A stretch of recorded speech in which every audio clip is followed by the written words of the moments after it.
Pratiquez la discipline. Il y a parmi vous un exemple d'immoralité que les païens eux-mêmes ne tolèrent pas, un inceste, et vous n'avez pas, avec humiliation et tristesse, exclu le coupable de l'Église. 1, 2.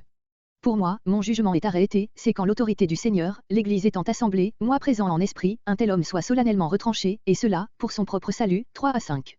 Il y a pour cela un motif de sainteté, vous savez qu'un peu de levain se communique à toute la pâte, ôtez donc, à l'exemple des Israélites célébrant la Pâque, tout ce vieux levain du milieu de vous, car Christ, le vrai agneau pascal, a été immolé, célébrons la mémoire de sa mort par une vie renouvelée et sainte. 6 à 8.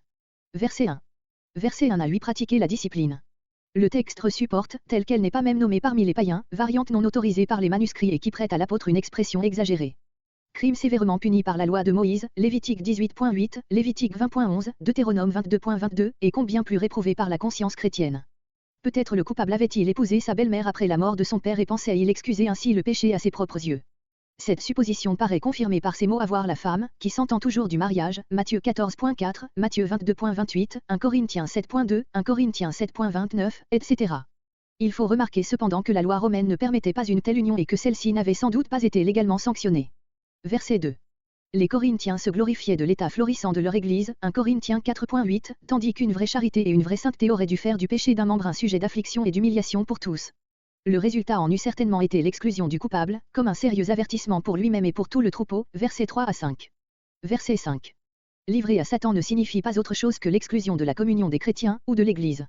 L'Église est le corps de Christ, 1 Corinthiens 12.12, 1 Corinthiens 12.13, le temple de Dieu, 1 Corinthiens 3.16, 2 Corinthiens 6.16, il l'a arraché du milieu du monde où Satan règne par le péché, 2 Corinthiens 4.4, si donc un homme est exclu de l'Église, il est rejeté dans le monde, sous la domination de Satan.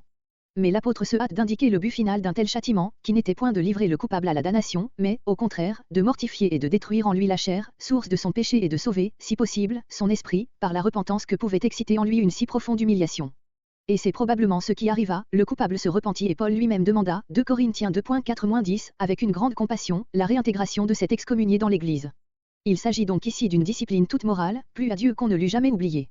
C'est en entendant par livrer à Satan la damnation et par la chair, le corps, que l'Église a cru pouvoir s'appuyer de ce passage pour se transformer en un tribunal de sang et exercer ses horribles persécutions.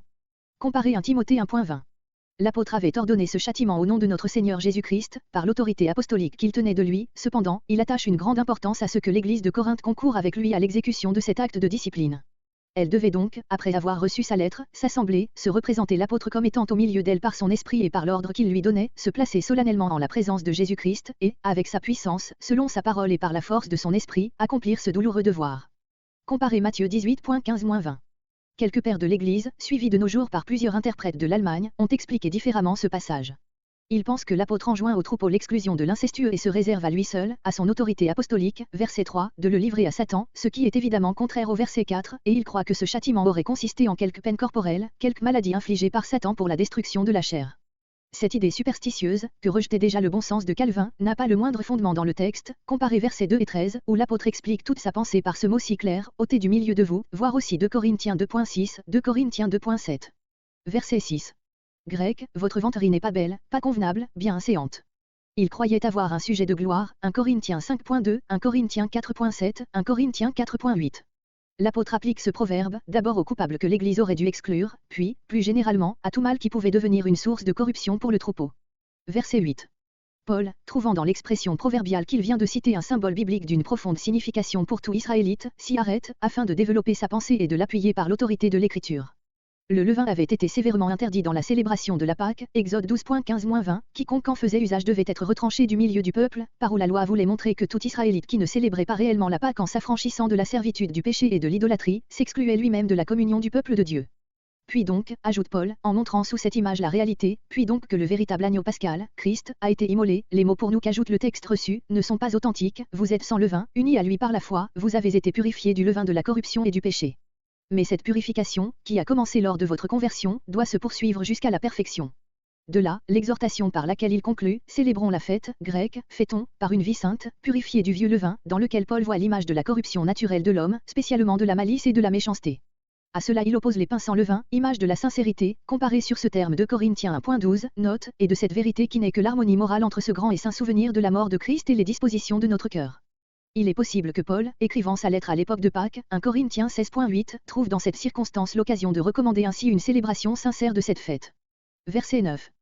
quand je vous ai écrit de n'avoir aucun rapport avec des hommes vicieux, il ne fallait pas l'entendre d'une manière absolue, ce qui est impossible en ce monde. Mais voici ce que j'ai voulu dire, c'est que, si un homme prétend être chrétien, membre de l'Église et qu'il vive en des péchés grossiers, vous cessiez toute relation avec lui, septembre 2011. Et voici la raison de cette distinction, nous ne sommes point appelés à juger les gens du monde, qui ont Dieu pour juge, mais uniquement ceux qui se sont joints au troupeau des fidèles, là, vous ne devez pas souffrir le méchant, 12, 13. Versets 9 à 13 envers qui doit s'exercer la discipline. Quelques-uns croient que ce mot désigne cette lettre même et applique la défense dont parle ici l'apôtre, de n'avoir aucune communication avec les impudiques, au verset qui précède, versets 2 à 5. D'autres, soit à cause du verset 11, où Paul paraît établir une distinction entre deux lettres différentes, soit parce qu'il semble ici même vouloir rectifier un malentendu résultant d'une première lettre, admettent qu'il parle en effet d'une lettre précédente qui ne nous serait pas parvenue. Ce qui confirme cette dernière opinion, c'est l'expression identique par laquelle Paul désigne notre lettre dans 2 Corinthiens 7.8. Il n'y a pas de doute que Paul, Pierre et les autres apôtres ont écrit bien des choses qui aujourd'hui n'existent plus. Comparez 1 Corinthiens 16.3, 2 Corinthiens 10.10. Bengel. Cette pensée ne doit qu'augmenter notre reconnaissance et notre admiration pour ce Dieu de miséricorde, qui, dans les voies providentielles de sa grâce, a voulu que nous eussions abondamment, dans les Écritures, tout ce qui appartient à la vie et à la piété. Verset 10. Il est impossible de n'avoir aucune communication extérieure avec les hommes vicieux de ce monde, en toute vocation, nous les rencontrons à chaque pas, ce n'est pas là ce que l'apôtre a voulu dire, mais dans l'Église, si quelqu'un se nomme frère.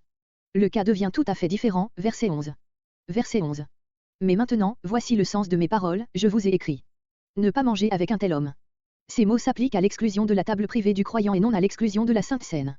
L'apôtre veut dire d'une manière générale, que vous n'ayez avec lui aucune communication d'où il pourrait conclure que vous le regardez en effet comme un frère, bien qu'il en usurpe le nom, car, par là, vous l'affermiriez dans ses illusions ou dans son hypocrisie. Combien plus l'Église entière doit-elle, dans ses rapports avec un tel homme, exercer cette apostolique discipline? L'impossibilité où se trouvent tant d'églises d'obéir à cet ordre de l'Esprit Saint, prouve qu'elles ont perdu le caractère de la vraie Église chrétienne. Verset 12. Cette distinction entre ceux du dehors et ceux du dedans, de l'Église, suffisait pour lever le malentendu que combat l'apôtre, versets entre 10 et 11. Et sa question à l'Église, ne jugez-vous pas, dont le sens est mal rendu par Osterwalde, prouve que, malgré le relâchement de la discipline dans l'Église de Corinthe, cette Église n'avait pas absolument cessé d'exercer tout jugement sur ses membres, car l'apôtre en appelle à cette discipline comme à une chose connue, mais qui ne s'exerçait que sur les membres du troupeau et non sur ceux du dehors. Si le chrétien doit s'abstenir de tout jugement téméraire dans les cas douteux, ou quand il ne jugerait les autres qu'en oubliant hypocritement ses propres misères, Matthieu 7.1 et suivant, il n'en a pas moins, pour le bien de toute l'Église, le devoir de juger ceux qui forment un seul corps avec lui, non pour les condamner, ou pour s'arroger à lui seul le droit de les exclure, mais pour guérir, si possible, les plaies du troupeau. Sans ce principe, il faudrait renoncer absolument à discerner le bien du mal, l'erreur de la vérité, ce qui est contraire aux éléments mêmes de la morale, à tout l'esprit de l'Évangile et aux prescriptions les plus claires de l'Écriture, 1 Jean 4.1. Si ce principe paraît contraire à la liberté de la conscience individuelle, qui ne relève, après tout, que de Dieu, il faut se souvenir que celui qui se nomme frère, qui entre volontairement dans la communion d'une Église, n'y vit plus seulement pour lui-même, mais que tous les membres prennent part à ses souffrances, à ses joies et aussi à sa ruine, s'il vient à se perdre. Verset 13.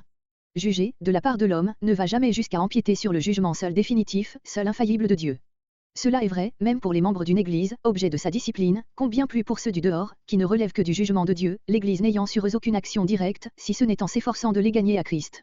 Application toute spirituelle et morale d'un ordre qui, dans l'Ancien Testament, regardait l'exercice de la justice, Deutéronome 17.7-12, Deutéronome 19.19, Deutéronome 21.21 et suivant.